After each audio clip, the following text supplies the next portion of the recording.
नमस्कार बच्चों, आप सबको स्वागत है। बच्चों, पिछले वीडियो में आप चौथा पाठ अकारांत नपुंसकलिंग शब्द क्या होते हैं सीख चुके हैं। आज हम अकारांत नपुंसकलिंग शब्द का अभ्यास कार्य किस प्रकार करना है सीखते हैं।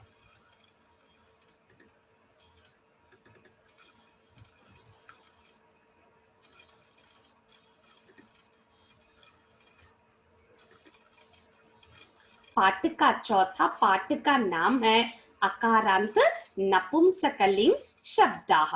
जो शब्द स्त्री या पुरुष जाति का बोध नहीं कराते हैं वे नपुंसकलिंग शब्द कहलाते हैं।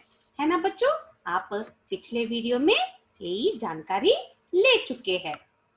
इसका उदाहरण एक देखिए बच्चों, एक वचन में आम्रम, द्विवचन में आम्रे, बहुवचनम में आम्राणी। एक आम, दो आम, अनेक आम। तो चलो बच्चों, आज हम आपके टेक्स्ट बुक में जो भी अभ्यास कार्य है वो हम सीखते हैं। पहला बिट देखिए, नीचे लिखे शब्दों के सही अर्थ को रेखांकित कीजिए। यहाँ पे एक शब्द दिया गया है, संस्कृत का शब्द, उसका अर्थ आपको चुनना है। यहाँ पे देखिए शाकम, यहाँ पे ऑप्शन दिया है फल, साग सब्जी, भोजन। इसमें से कौन सा सही है? साग सब्जी। क्रीडनकम, क्रीडनम का अर्थ क्या होता है? खिलौना, खेल, गेंद। इन तीनों में से कौन सा सही है? खिलौना। तृणम, तिनका, तालाब, कीड़ा। इन तीनों में से कौन सा सही है? तिनका।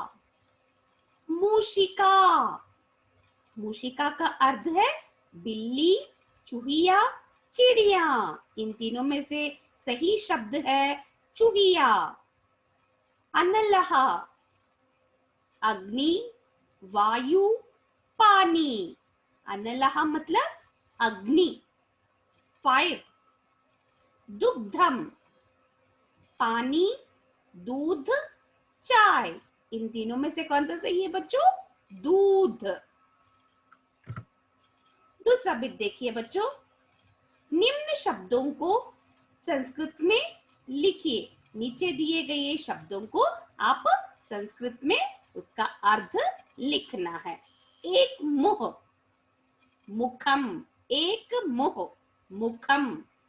दो चित्र, चित्रे। दो मित्र, मित्रे। दो पहिए, चक्रे। दो चश्मे, उपनेत्रे।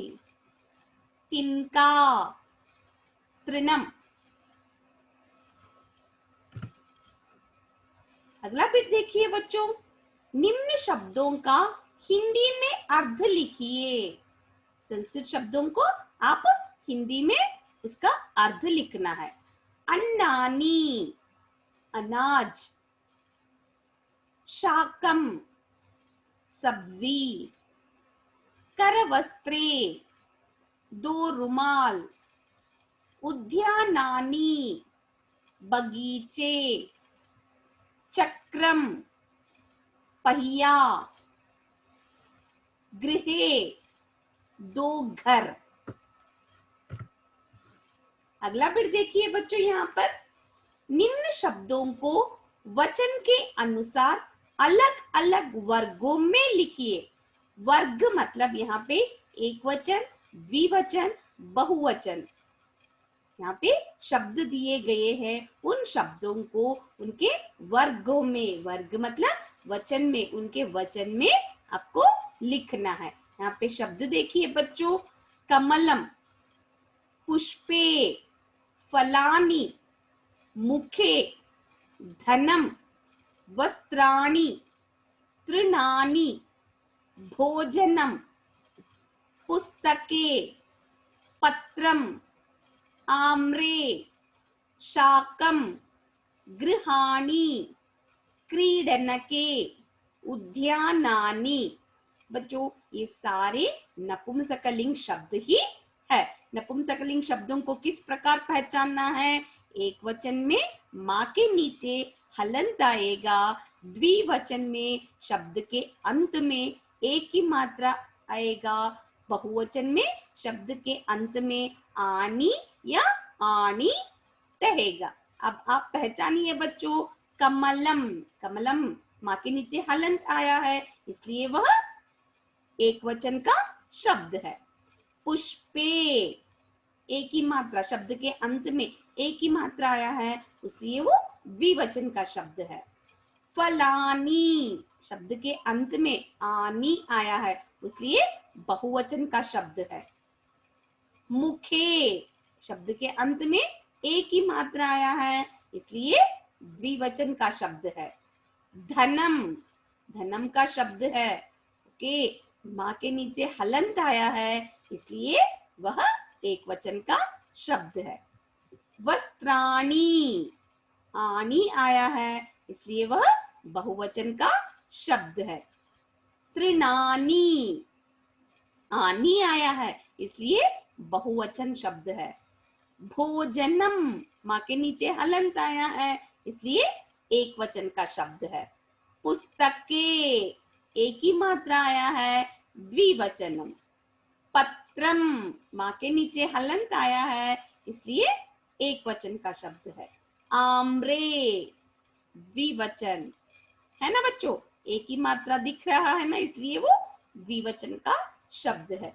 शाकम, माँ के नीचे हलंत आया है इसलिए एक वचन। गृहाणी, आनी दिख रहा है इसलिए बहुवचन का शब्द है। क्रीडनके, एक ही मात्रा आया है इसलिए द्विवचन। उद्यानानि, आनी आया है इसलिए बहुवचन का शब्द। बच्चों आप जान चुके हैं ना, एक वचन में सबके नीचे क्या है? माँ के नीचे हलंत। नपुंसकलिंग शब्दों को शब्द के अंत में माँ के नीचे हलंत आएगा, वह एक वचन का शब्द होता है। समझ में आया? द्विवचन में शब्द के अंत में देखिए सारे शब्दों के अंत में एक ही मात्रा आया है इसलिए वह द्विवचन का शब्द है। बहुवचन के शब्दों में आनी या आनी, इससे पहले वीडियो में आप जान चुके हैं कब आनी आएगा कब आनी आएगा। शब्द में जो शब्द में र श री अक्षर आया समझो तब आपको दिखेगा आनी, जिसमें र श री नहीं आएगा तब आपको लिखना है आनी। समझ में आया बच्चों? तो चलो बच्चों अगला बिट देखते हैं।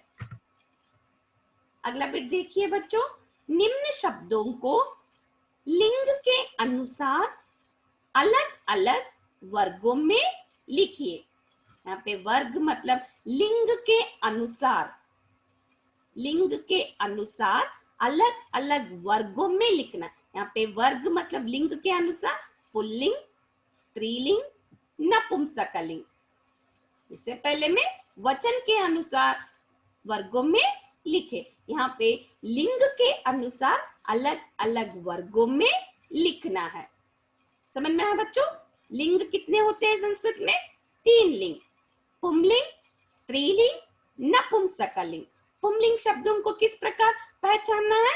पुंलिंग में एक वचन में शब्द के अंत में आहा, द्विवचन में औ, बहुवचन में आहा, है ना बच्चों? स्त्रीलिंग के शब्द को किस प्रकार पहचानना है? शब्द के अंत में आ की मात्रा, एक वचन में, द्विवचन में औ एक ही मात्रा, बहुवचन में आहा। नपुंसकलिंग शब्दों को किस प्रकार पहचानना है? शब्द के अंत में एक वचन में माँ के नीचे हलंत, द्विवचन में एक ही मात्रा, बहुवचन में आनी या आनी आएगा। तो चलो बच्चों अब हम यहाँ पे दिए गए शब्दों को उनके लिंग के अनुसार वर्गों में अलग करते हैं। यहाँ पे देखिए पुल्लिंग, स्त्रीलिंग, नपुंसकलिंग। संस्कृत में 3 लिंग है। अब यहाँ पे देखिए शब्द पहले आप गजः, फलम, पुस्तकानि, लताः, मयूरौ, वृक्षः, कोकिला, तृणम, अध्यापिका, उद्यानम, मेघाः, हस्तौ, बाला, नासिका, वस्त्राणि। अब यहाँ पे देखिए गजः शब्द के अंत में अह आया है, इसलिए वह पुंलिंग शब्द है। फलम शब्द के अंत में माँ के नीचे हलंत आया है, इसलिए वह नपुंसकलिंग शब्द। पुस्तकानि शब्द के अंत में आनी आया है, इसलिए नपुंसकलिंग शब्द है। लताः बच्चों यहाँ पे देखिए पुंलिंग में भी बहुवचन में आहा आएगा, स्त्रीलिंग में भी आहा आएगा, तब उसका एक वचन, द्विवचन, बहुवचन सारे एक बार पहचानना है। लता, लते, लताः। लता आ की मात्रा आया है, इसलिए वह स्त्रीलिंग शब्द है। लता, लते, लताः, है ना बच्चों? इसलिए लताः कौन सा लिंग है? स्त्रीलिंग शब्द है। मयूरौ औ की मात्रा आया है, इसलिए वो पुंलिंग शब्द है। वृक्षः अह विसर्ग आया है, इसलिए वह पुंलिंग शब्द है। कोकिला आ की मात्रा आया है, इसलिए स्त्रीलिंग शब्द। तृणम माँ के नीचे हलंत आया है, इसलिए नपुंसकलिंग शब्द है। अध्यापिका आ की मात्रा आया है, इसलिए स्त्रीलिंग शब्द है। उद्यानम, उद्यानम माँ के नीचे हलंत आया है, इसलिए नपुंसकलिंग शब्द। मेघाः आहा आया है, इसलिए वो कौन सा शब्द हो सकता है? पुंलिंग शब्द या स्त्रीलिंग शब्द? देखिए मेघः, मेघौ, मेघाः। वो मेघः एक वचन में देखिए मेघः आ रहा है, इसलिए वह पुंलिंग शब्द है। मेघः, मेघौ, मेघाः। नेक्स्ट हस्तौ, हस्तौ औ की मात्रा आया है, इसलिए वह पुंलिंग शब्द है। बाला आ की मात्रा आ रहा है, इसलिए स्त्रीलिंग शब्द है। नासिका, नासिका का अर्थ है नाक, आ की मात्रा आया है, इसलिए वह स्त्रीलिंग शब्द है। वस्त्राणि आनी आया है, इसलिए वह नपुंसकलिंग शब्द है। बच्चों आप समझ लिए है ना? शब्दों को लिंग के अनुसार किस प्रकार उसके वर्गों में अलग करना है, किस प्रकार शब्द को पहचानना है। बच्चों आप सब अपने क्लास वर्क में, नोटबुक में सारे बेस अपने क्लास वर्क में लिखिए। समझ में मैं आपसे आशा करती हूँ आप सबको अकारांत नपुंसकलिंग शब्दों के बारे में समझ में आ गया है। धन्यवाद बच्चों।